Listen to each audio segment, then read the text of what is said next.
আসসালামু আলাইকুম, সবাইকে স্বাগত জানাচ্ছি বিডিভিউসে। আপনাদের সাথে আছি আমি ফাহাদিয়া মিতো। গাজার দক্ষিণ প্রান্তে অবস্থিত রাফা ক্রসিং বহু বছর ধরেই ফিলিস্তিনিদের জন্য একমাত্র মুক্ত প্রবেশ দ্বার হিসেবে বিবেচিত।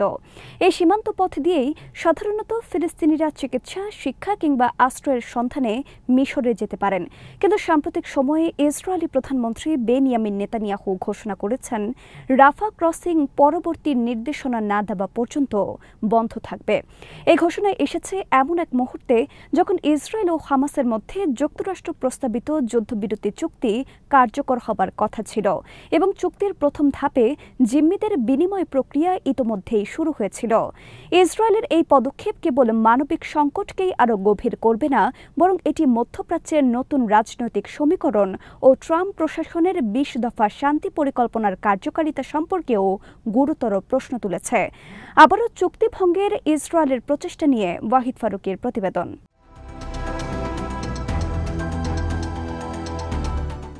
রাফা সীমান্ত পথ গাজা উপত্যকার একমাত্র আন্তর্জাতিক প্রবেশদ্বার, যা ইসরায়েলের সরাসরি নিয়ন্ত্রণে ছিল না।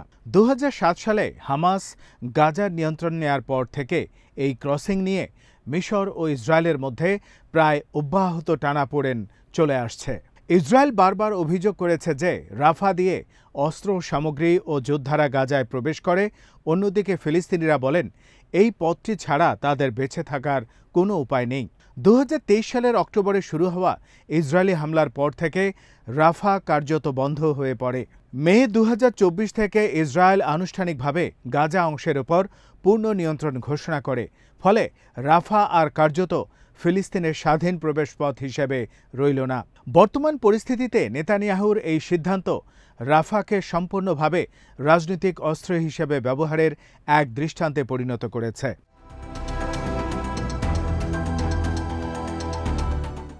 ইসরায়েল সরকারের বিবৃতিতে বলা হয়েছে, রাফা ক্রসিং পুনরায় খোলার বিষয়টি নির্ভর করবে হামাস কতটা তাদের দায়িত্ব পালন করছে, বিশেষ করে জিম্মিদের মৃতদেহ ফেরত দেয়া এবং যুদ্ধবিরতির কাঠামো মেনে চলার ক্ষেত্রে। এই বক্তব্যের ভেতরে রয়েছে এক গভীর রাজনৈতিক উদ্দেশ্য। একদিকে ইসরায়েল আন্তর্জাতিক চাপের মুখে যুদ্ধবিরতিতে রাজি হতে বাধ্য হয়েছে, অন্যদিকে রাফা বন্ধ রেখে তারা গাজার উপর মানবিক চাপ বাড়িয়ে হামাসকে কোণঠাসা করতে চাইছে। এটি কার্যত এক ধরনের মানবিক অপরাধ, যার মাধ্যমে ইসরায়েল কূটনৈতিকভাবে হামাসকে ভেতর থেকে ভেঙে ফেলতে চায়।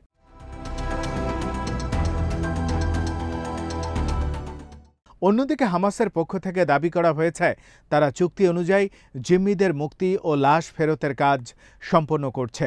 হামাস ২০ জন জীবিত ইসরায়েলি বন্দীকে মুক্তি দিয়েছে এবং ১১ জন নিহত জিম্মির দেহাবশেষ হস্তান্তর করেছে। বিনিময়ে প্রায় ২,০০০ ফিলিস্তিনি বন্দী মুক্তি পেয়েছেন। তবুও ইসরায়েলের অসন্তুষ্টি যুদ্ধবিরতির ভবিষ্যৎকে অনিশ্চিত করে তুলেছে এবং রাফা বন্ধ থাকার মাধ্যমে গাজার মানবিক পরিস্থিতি আরও ভয়াবহ আকার ধারণ করেছে।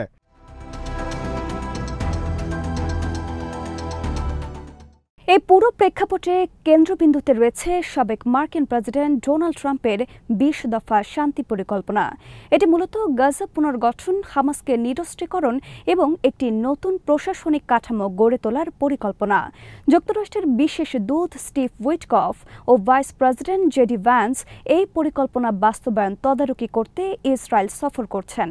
পরিকল্পনার ৯ম দফায় বলা হয়েছে, একটি আন্তর্জাতিক সংক্রমণকালীন প্রতিষ্ঠান বোর্ড অফ পিস গঠন করা হবে, যার নেতৃত্বে থাকবেন ট্রাম্প নিজে। এই বোর্ড গাজার পুনর্গঠন ও তহবিল ব্যবস্থাপনা পরিচালনা করবে যতদিন না পর্যন্ত প্যালেস্টাইন কর্তৃপক্ষ সংস্কার সম্পন্ন করে। এই প্রস্তাবের মধ্যে অন্তর্নিহিত রয়েছে পশ্চিমা আধিপত্যের ছায়া। গাজার ভবিষ্যৎ প্রশাসন আন্তর্জাতিক বোর্ডের অধীনে পরিচালিত হলে তা ফিলিস্তিনিদের সার্বভৌমত্বের হস্তক্ষেপের সমান। তাছাড়া ট্রাম্প নিজে ওই বোর্ডের চেয়ারম্যান হিসেবে থাকলে ইসরায়েলপন্থী নীতির প্রভাব থাকবে অনিবার্যভাবে। অনেক বিশ্লেষকের মতে এটি এক নতুন ধরনের নিও কলোনিয়াল কাঠামো, যেখানে গাজার জনগণ আবারও আন্তর্জাতিক ম্যান্ডেটের অধীনে পরাধীন হয়ে পড়বে।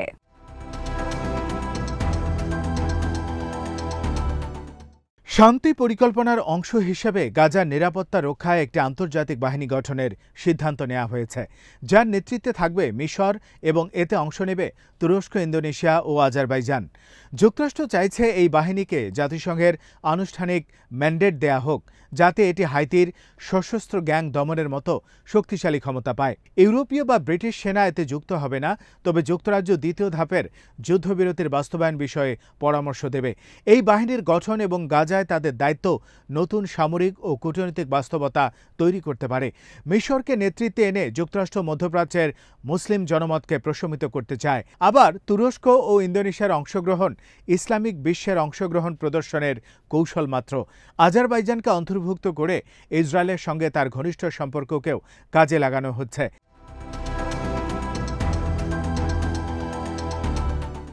তবে বাস্তবতায় এই বাহিনী গাজায় স্থিতিশীলতা আনবে কিনা তা অনিশ্চিত। হামাস এখনও তাদের অস্ত্র ত্যাগ করতে রাজি নয়, কারণ তাদের সামরিক শক্তি শুধু প্রতিরোধ নয়, রাজনৈতিক অস্তিত্বের প্রতীকও। শান্তি পরিকল্পনার সবচেয়ে কঠিন ধাপ হল হামাসের নিরস্ত্রীকরণ। পরিকল্পনা অনুযায়ী প্রথমে ভারী অস্ত্র ও রকেট লঞ্চার হস্তান্তর করতে হবে, আর ব্যক্তিগত অস্ত্রের বিষয়ে সিদ্ধান্ত পরে নেওয়া হবে। কিন্তু হামাসের অস্ত্রাগার শুধুমাত্র যুদ্ধের সরঞ্জাম নয়, এটি প্রতিরোধের ইতিহাসের অংশ। তাই এই শর্ত মানা তাদের অস্তিত্বের জন্যই হুমকি। ফলে এই প্রক্রিয়া শুরু হওয়ার আগেই ইসরায়েল হামাস দ্বন্দ্ব আবারও নতুন করে মাথা তুলতে পারে।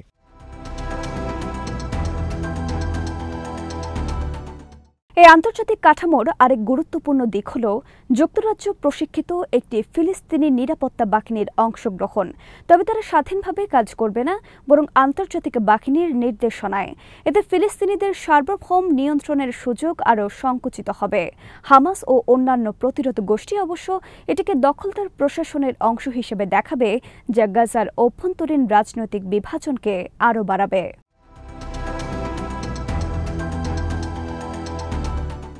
এই পুরো পরিকল্পনার উপর নজর রাখছেন পশ্চিমা কূটনীতিকরাও। দ্য গার্ডিয়ানের প্রতিবেদন অনুযায়ী সাবেক ব্রিটিশ প্রধানমন্ত্রী টনি ব্লেয়ারকে বোর্ড অব পিসের উপদেষ্টা হিসেবে বিবেচনা করা হচ্ছে। তিনি 15 সদস্যের ফিলিস্তিনি টেকনোক্র্যাট কমিটির উপর তদারকি করবেন। 2007 থেকে 2015 সাল পর্যন্ত মধ্যপ্রাচ্য শান্তিদূত হিসেবে দায়িত্ব পালনকালে টনি ব্লেয়ার ইসরায়েলপন্থী ভূমিকার জন্য সমালোচিত হয়েছিলেন।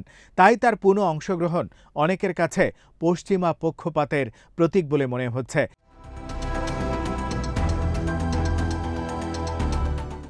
ওয়াশিংটন ইসরায়েলকে অনুরোধ করেছে যেন তারা হামাসের চুক্তি লঙ্ঘনের কারণে তীব্র সামরিক প্রতিক্রিয়া না দেখায়।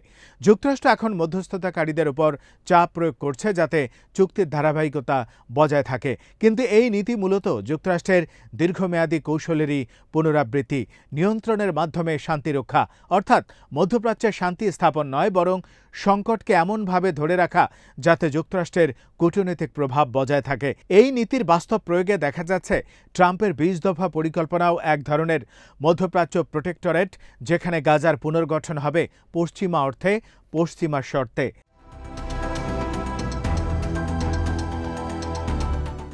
একদিকে গাজার মানবিক পরিস্থিতি ক্রমশ ভয়াবহ হয়ে উঠছে। গাজার স্বাস্থ্য মন্ত্রণালয়ের তথ্য মতে 2023 সালের অক্টোবর থেকে এখন পর্যন্ত নিহতের সংখ্যা 68,116 এবং আহত 1,70,200 জন। এই পরিসংখ্যান কেবল সংখ্যা নয়, এটি এক গভীর মানবিক বিপর্যয়ের প্রতিফলন। রাফা ক্রসিং বন্ধ থাকায় খাদ্য, ওষুধ ও চিকিৎসা সরঞ্জামের প্রবেশ বন্ধ হয়েছে। জাতিসংঘের সংস্থাগুলো সতর্ক করেছে যে গাজার 90% মানুষ বর্তমানে খাদ্য নিরাপত্তাহীনতায় ভুগছে।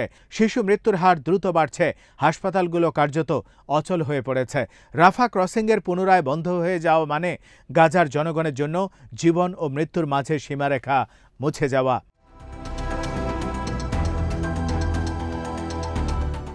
এই পরিস্থিতিতে মিশরের ভূমিকা অত্যন্ত গুরুত্বপূর্ণ হয়ে উঠেছে। একদিকে মিশর আন্তর্জাতিক বাহিনীর নেতৃত্বে থেকে যুক্তরাষ্ট্রের স্বার্থে কাজ করছে, অন্যদিকে তাদের অভ্যন্তরীণ রাজনীতিতে মুসলিম ব্রাদারহুড বিরোধী অবস্থান বজায় রাখতে হচ্ছে। হামাসের সঙ্গে আদর্শগত সম্পর্ক থাকা সত্ত্বেও মিশর এখন যুক্তরাষ্ট্র ও ইসরায়েলের ঘনিষ্ঠ মিত্র। এই দ্বৈত ভূমিকা ভবিষ্যতে মিশরকেই বিপাকে ফেলতে পারে, কারণ গাজার ওপর তাদের নীরবতা বা নিষ্ক্রিয়তা আঞ্চলিক ইসলামপন্থী আন্দোলনকে আবারও উস্কে দিতে পারে।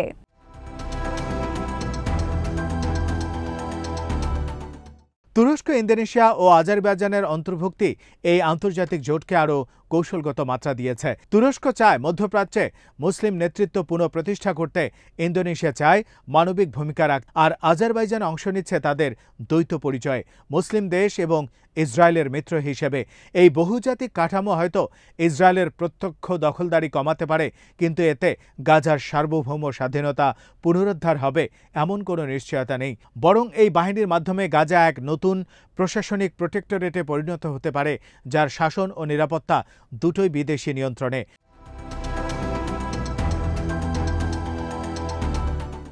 সবশেষে রাফা ক্রসিং বন্ধ রাখার ইসরায়েলি সিদ্ধান্ত, হামাসের উপর শর্ত আরোপ, আন্তর্জাতিক বাহিনীর প্রস্তাব এবং ট্রাম্প প্রশাসনের ২০ দফা পরিকল্পনা সব মিলিয়ে মধ্যপ্রাচ্যের শান্তি প্রক্রিয়া এখন নতুন জটিলতার মুখে। এই পরিকল্পনা কাগজে কলমে শান্তি পুনর্গঠনের মতো শোনালেও বাস্তবে এটি গাজার রাজনৈতিক, অর্থনৈতিক ও নিরাপত্তা কাঠামোকে পশ্চিমা নিয়ন্ত্রণে নিয়ে যাওয়ার এক নিখুঁত প্রক্রিয়া।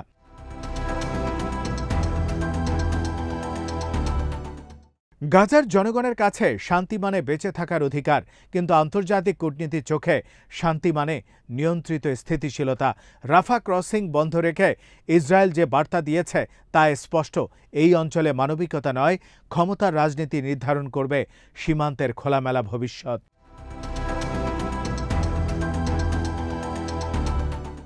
আজ এখানেই শেষ করছি। সবাই ভালো থাকুন, সুস্থ থাকুন আর দেখতে থাকুন বিডি ভিউজ।